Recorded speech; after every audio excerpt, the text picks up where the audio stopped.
할렐루야. 주 안에서 복된 하루가 되기를 바랍니다. 하나님께서 교회 또는 성도들에게 은혜를 주시는 세 가지 수단이 있습니다. 중요합니다. 하나님께서 교회나 성도들에게 은혜를 주시는 세 가지 수단이 있어요. 첫 번째가 하나님의 말씀이에요. 말씀으로 은혜를 주십니다.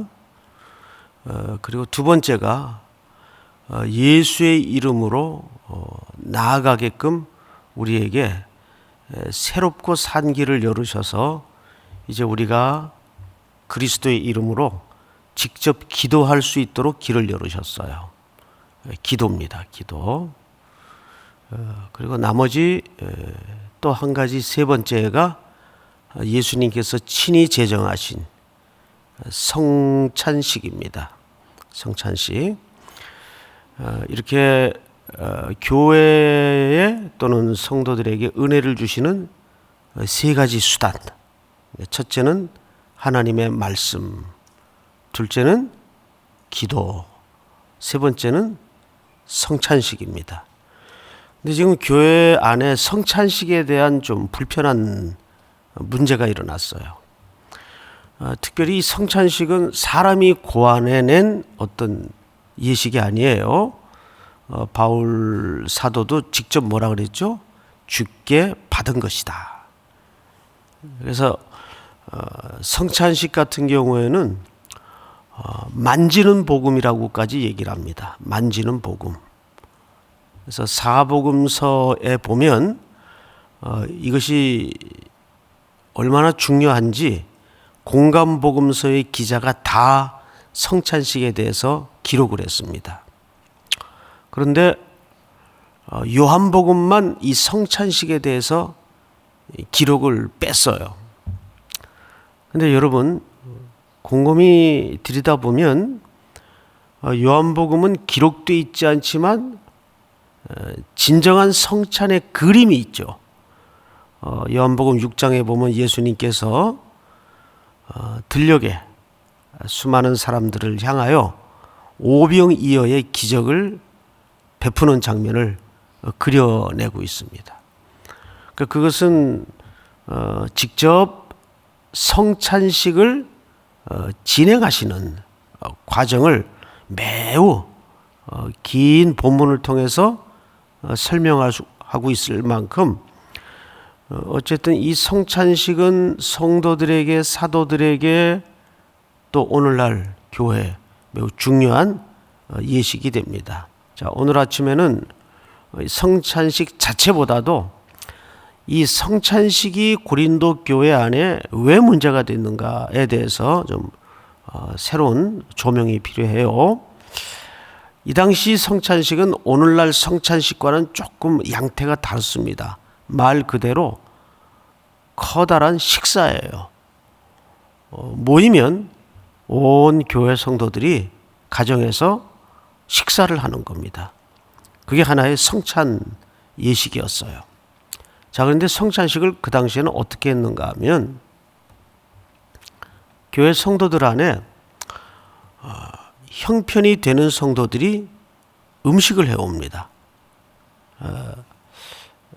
김 집사님은 이번 성찬식 때 시금치를 무쳐 오시고, 박 집사님은 이번 성찬식 때 빵을 준비하시고, 이렇게 다 음식을 맡아요. 그러면 음식을 그래도 담당할 수 있는 성도는 형편이 그 중에는 나은 사람일까요? 못한 사람일까요? 나은 사람이란 말이에요. 그래서 그들이 각자 집으로 돌아가서 이제 다음 성찬 모일 때까지 준비를 다 해서 일찍 오겠습니까? 늦게 오겠습니까? 일찍 오죠. 또 어느 정도 사는 사람들이니까 시간적 여유도 있겠고, 또 음식을 배분받아 맡았으니 이제 일찍 음식들을 해가지고 옵니다.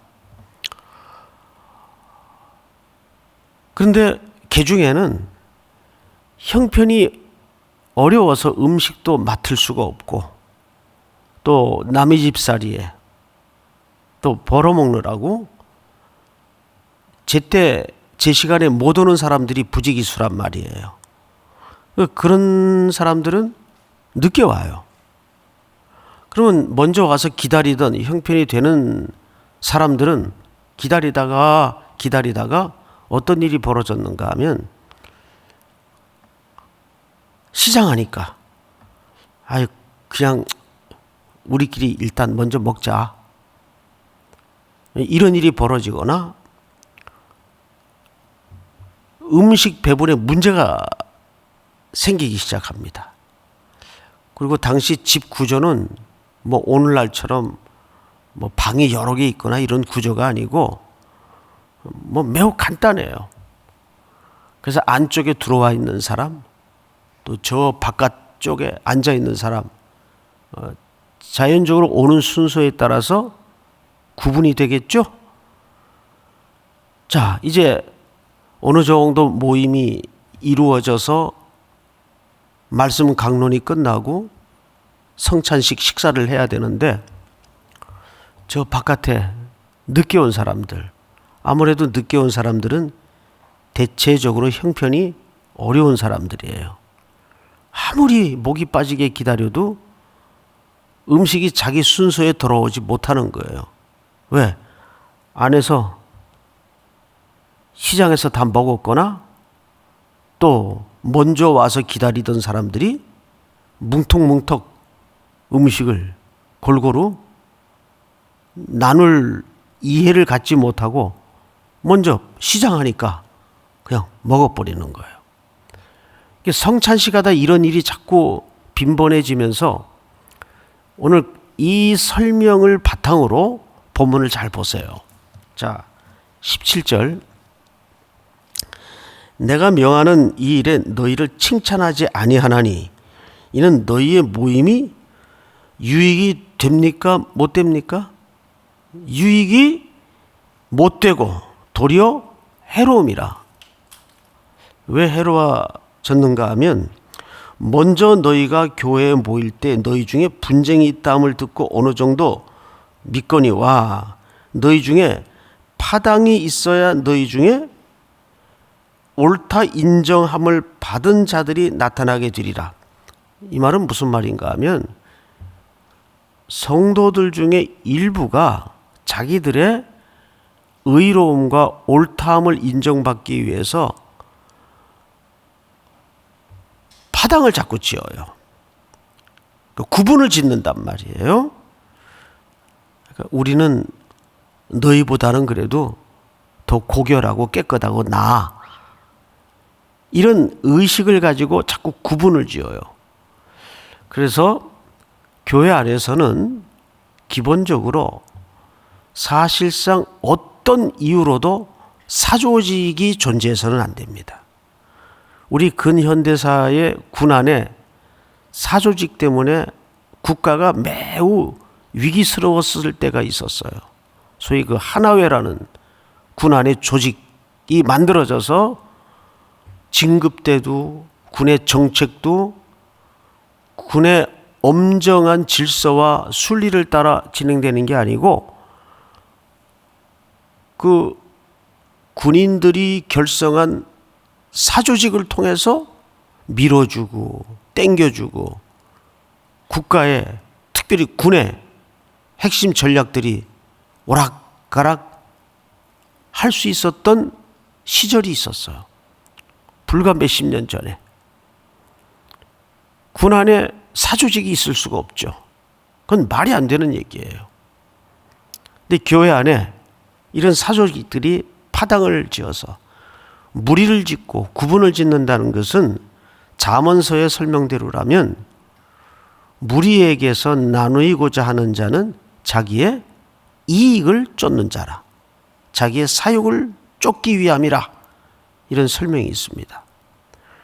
자, 그런데 20절을 잘 보세요. 그런즉 너희가 함께 모여서 주의 만찬을 먹을 수 없으니 이는 먹을 때 각각 자기의 만찬을 어떻게 갖다 먹음으로?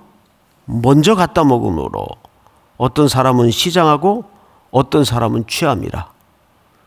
그러니까 만찬을 하다가 어떤 사람은 배고픈 사람이 생기고 어떤 사람은 먼저 와서 또 안쪽에서 성찬이 분배되고 진행되다 보니까 안쪽에 있는 사람, 넉넉하고 살만한 사람들은 과하게 먹어버리니까 저 바깥에 늦게 온 사람들, 이 사람들은 먹을 게 없는 거예요. 그래서 사도 바울이 쭉 성찬의 의의를 설명하다가 맨 끝에 가면 이런 설명을 합니다. 31절, 우리가 우리를 살폈으면 판단을 받지 아니하려니와 우리가 판단을 받는 것은 주께 징계를 받는 것이니 이는 우리로 세상과 함께 정죄함을 받지 않게 하려 하심이라. 그런즉 형제들아, 먹으러 모일 때 서로 어떻게 하라? 서로 어떻게 하라? 기다리라. 기다리라. 여러분, 이 원리는 교회도 하나의 사회라면 운영을 또는 경영을 하는데 매우 중요한 기초예요. 그래서 교회는 항상 어디에 초점을 맞춰야 되냐면 평균치에 초점을 맞춰서는 안 됩니다. 가장 약한 사람들 쪽에 초점을 맞춰야 돼요. 오늘 사도 바울이 모일 때 서로 어떻게 하라 그랬죠? 기다리라 그랬어요. 저 마지막에 여러 가지 형편 때문에 그러하지 못한 사람들이 똑같이 충분히 골고루 음식이 나누어지도록까지 기다리라. 기다리라. 교회는 참 오묘한 공동체인지라 이런 사례들이 많이 발생합니다. 예를 들어서 어느 교육부서에서 어느 교육전도사님이 아주 좋은 프로젝트를 하나 제안서를 올렸어요. 우리 교회 얘기 아니에요. 그냥 하나 예를 드는 거예요. 보니까 담임 목사님이 봐도 내용이 너무 좋아요. 어떤 내용인가 하면 고등부 아이들을 전부 모아가지고 십시일반 해서 이제 투어를 시키는 겁니다. 투어. 10박, 12일 이렇게. 근데 비용이 꽤 돼요. 애들 비행기 태워서 10박 이상을 해외 또 견문을 넓히게 하려면 여기저기 다니기도 해야 되겠고 한창 먹을 나이니까 견적을 뽑아왔는데 1인당 꽤 액수가 돼요. 그런데 취지가 너무 좋아요. 담임 목사님이 고민을 합니다. 이거를 허락해야 되나 말아야 되나. 허락을 안 했어요. 왜 허락을 안 했는가 하면, 자, 고등부 안에 그래도 이 프로젝트에 참여할 수 있는 형편이 되는 아이들이 있어요. 형편이 되는 아이들은 참여하면 얼마나 좋아요. 그렇죠? 그런데 상대적으로 그 집에 근근히 끼니도 어려운 아이들이 있어요. 있겠죠, 당연히? 매번 등록금 낼 때도 항상 선생님한테 불려가고 이런 애들이 있을 수 있단 말이에요. 걔네들이 당연히 이 엄청난 재정이 드는 프로젝트에 참여를 할 수가 없겠죠. 그럼 이건 안 해야 되는 거예요. 이거는 교회가 재정을 대서 이거를 하게끔 전체를 밀어주지 않는 한은 안 해야 되는 거예요. 그러니까 교회 안에는 이런 판단이 요구될 때가 참 많아요. 근데 딱 한 가지 원리를 생각하시면 됩니다. 서로 어떻게 하라? 기다리라. 이 기다리라라는 사도 바울의 명령 속에는, 분부 속에는 그 기초가 누구를 기준으로? 공동체의 가장 약한 자를 기준으로. 그것이 예수 그리스도께서 친히 성찬에 생명의 떡이 되셔서 우리에게 나누어 주신, 자기 살과 자기 피를 나누어 주신 근본적인 이유이기 때문입니다.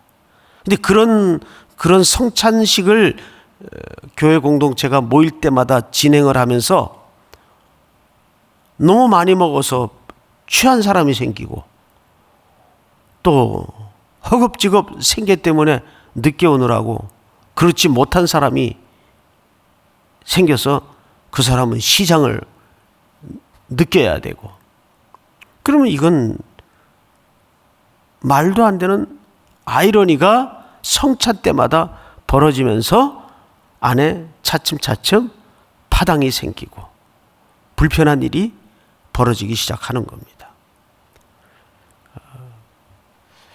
그래서 우리가 성찬식을 진행할 때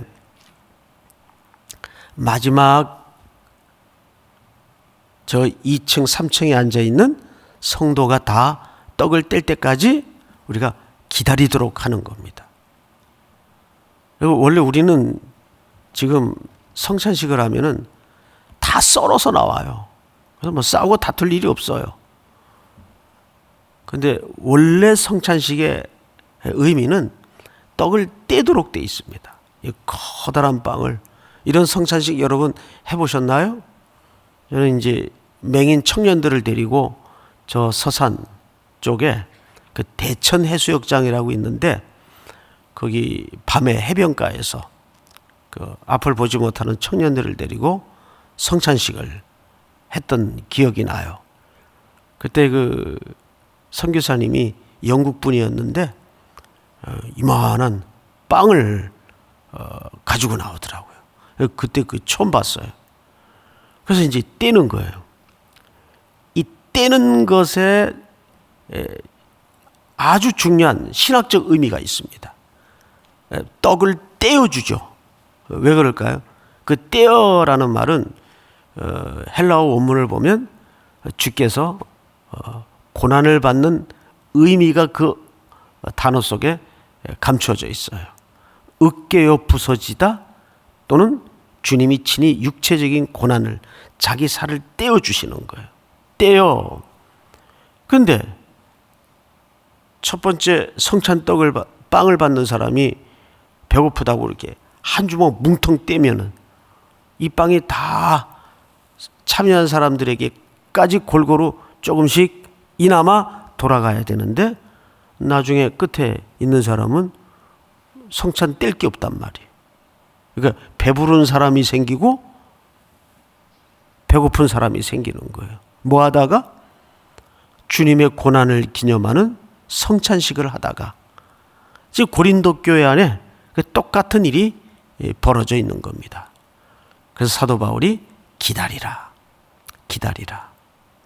항상 약한 자를 기준으로 우리가 목양과 돌봄과 또 섬김이 이루어지는 우리 3일 공동체가, 또 성도들의 삶이 될 수 있기를 주의 이름으로 축복합니다. 오늘 다 같이 한번 소리내어 통성으로 기도할 때 오늘 주신 말씀 붙잡고 기도합시다. 그리고 또 코로나19 사태가 속히 진전될 수 있도록, 또 건축 중에 있는 우리 기도원 공사를 위해서, 또 무엇보다도 이제 2, 3주 앞으로 다가온 새로 고침 특세 세 분의 강사님과 3주의 부르짖을 기도의 시간을 미리 준비하면서 우리 다 같이 소리내서 통성으로 기도합시다. 사랑하시는 하나님 아버지, 감사합니다. 복된 아침 우리에게 하나님의 말씀